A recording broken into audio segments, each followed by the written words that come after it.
Studies show that the best way to get someone to hear what you have to say, to hear your voice, your argument, is ironically not to start with something like studies show, but in fact to just appeal to their humanity by presenting your humanity, talking about yourself and your own lived experiences, turning a debate into a conversation. Debates don't actually work, but conversation can. And so here, when talking about trans healthcare, I'm going to talk about myself as an example. As a human being. That said, with what I have to say here, I'm not really appealing to the people with brain worms. I'm appealing to the people in the middle.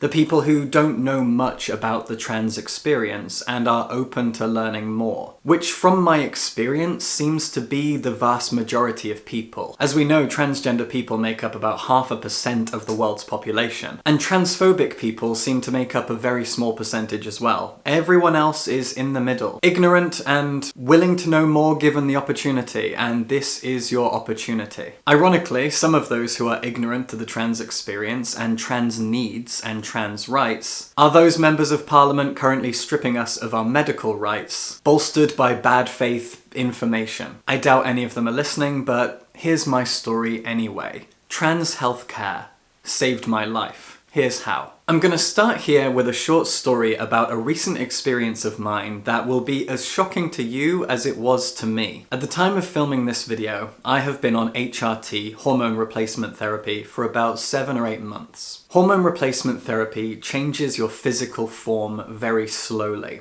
but it can change your mental state, your emotional state, almost immediately. Now, in the year leading up to me taking HRT, I was taking citalopram, an antidepressant/anti-anxiety medication. But when I was finally given my HRT prescription, I decided to stop taking citalopram.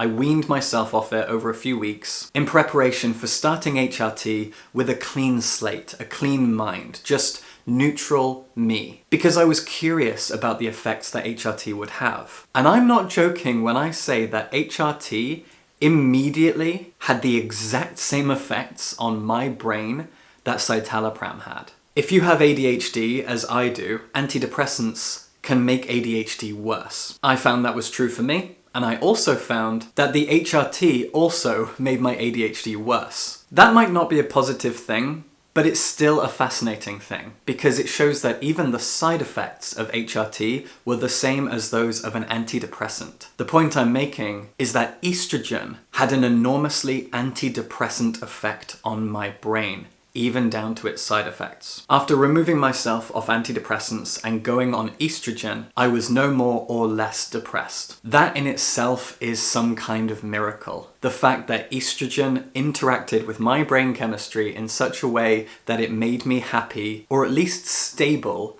all of the time. That in and of itself, without me telling you anything else, is life-saving. Something that I'm a little bit nervous to admit, because it can paint the trans experience as less than perfect, is that I couldn't guarantee to myself that I wouldn't regret my decision. Gender-affirming care saves lives. Being trans is a beautiful, wonderful thing. But there was no guarantee, at least for me, that I might not find out I was wrong and come to regret it. I don't like admitting this because it feels like fuel for the other side, the people oppressing us and taking away our medical rights. But it isn't. What it is just revealing that we are human, and to be human is to be fallible. As it turns out, it was not a mistake and I did not regret it, as is the case for about 99% of trans healthcare cases. But I was nervous all the same, because HRT changes your brain and it changes your body, in ways big and small. I knew, and if I look back and if I really psychoanalyze myself, I knew a long, long time ago that I wasn't happy with my masculine body, my masculine appearance, the masculine way that I presented myself to the world. And so for about 2 years before coming out as a trans woman, I presented myself as a non-binary, gender-neutral, gender-fluid person as best I could. I went by they, them pronouns. I told myself that I was fine with my body, as long as I could find a way to present as feminine as possible. I disliked my masculine form, but I wasn't sure, I wasn't confident enough that I would like my feminine form if I went on estrogen. I wasn't sure I'd enjoy growing breasts. I wasn't sure about my body fat redistributing. I wasn't sure about getting laser hair removal to remove my facial hair permanently. What if I regret it? What if I'm wrong? What if? Eventually, it got to the point where I realized that I was too depressed, too anxious, too much of a mess to do anything but go through with it. To save my own life, with gender-affirming care. So I got the laser hair removal. A few days ago, I remembered that I used to have a beard, which is something I often remember. But this time, a few days ago, I remembered the act of trimming it, of pushing an electric razor through the hairs on my face. And I felt such an intense amount of dysphoria at that memory that I almost started crying. It was never me. I was never happy, I was never comfortable. Now, I forget that that was a thing, because I'm living in my happiness. I'm living in my own comfort, in my own body, because gender-affirming care saves lives. But there was a time just a few years ago where I didn't know if it was worth the risk. That's what I told myself. When I started HRT, I started growing breasts, and my hips got bigger, and my body fat moved around. That is continuing to happen. It's a process. And I was kind of worried that I'd hate it. Yes, I didn't like my masculine form, but I wasn't sure I actually wanted a feminine one. I felt like I just didn't want a body at all. I wanted to be alive without a form. But I had to go through with it, and my life was saved by it. I'm pretty sure I'd be dead now without gender-affirming care. You can look at being trans in a lot of different ways. Sometimes even in my own mind, I get muddled between chasing the feminine, becoming the feminine, living my truth as a woman, presenting feminine, and escaping the masculine. The discomfort, the ugliness as I see it personally, in masculinity, in having a masculine form. Being trans can be both, it can be neither, and it can be just one or the other. And it can be even more things besides. It's a complicated thing, and complexity is beautiful. Just look around you. Everything complex is gorgeous. As it turns out, as soon as my body had changed enough that I needed to start wearing a bra, I started walking down the street differently. Feeling my confidence in a very subconscious way. Suddenly, I was holding my head high. I hunch really badly. I've always been kind of a hunched little thing. I'm not particularly tall. I'm about 5'8", 5'9", but I've always kind of hunched with this shame. That hunching is very much gone. I stand tall with my chest out. I feel good. I feel comfortable. And I have to admit, I didn't know that I would until I did. And my life has been saved by it. Gender-affirming care saved my life. It saved my life because of the way it changed my brain chemistry, I've talked about that, but the fact that just my body fat moving around, shifting into the places it was always supposed to be, that in itself has saved my life because it's given me confidence and comfort, and with those things comes happiness. The eradication of sorrow and depression. My depression was getting worse and worse and worse. I did not recognize myself. And when I forced myself to look in the mirror, I hated myself. Now, I don't.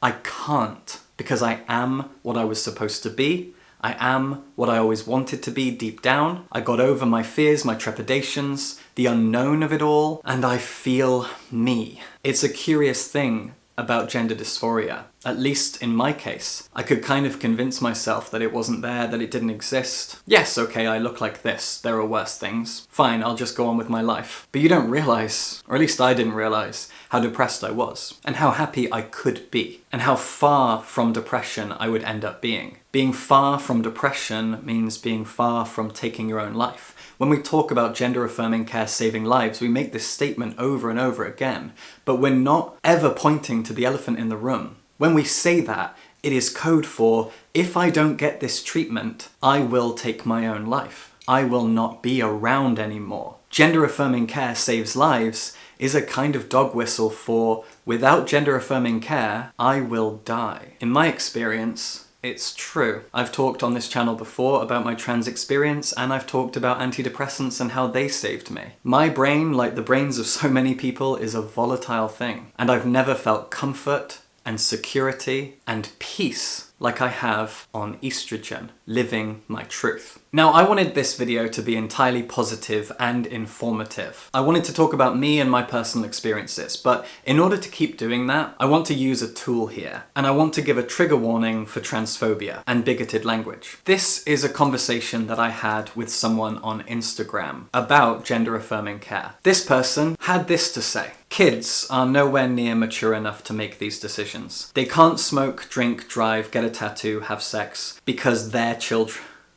Because they're children. But they can fuck up their human anatomy going through gender-affirming care. But they're mature enough to go through that. It's fucking moronical. We shouldn't have to tell fully grown men in dresses to leave kids the fuck alone. Now, you and I are not going to take much stock in the words of a man who thinks moronical is a word, or throws a random dice out every time he has to type the word there, or there. But while engaging with this bigot, I saw on his profile before I blocked him that he has kids. This broke my heart entirely. And I'm not joking when I say that this ruined my entire day.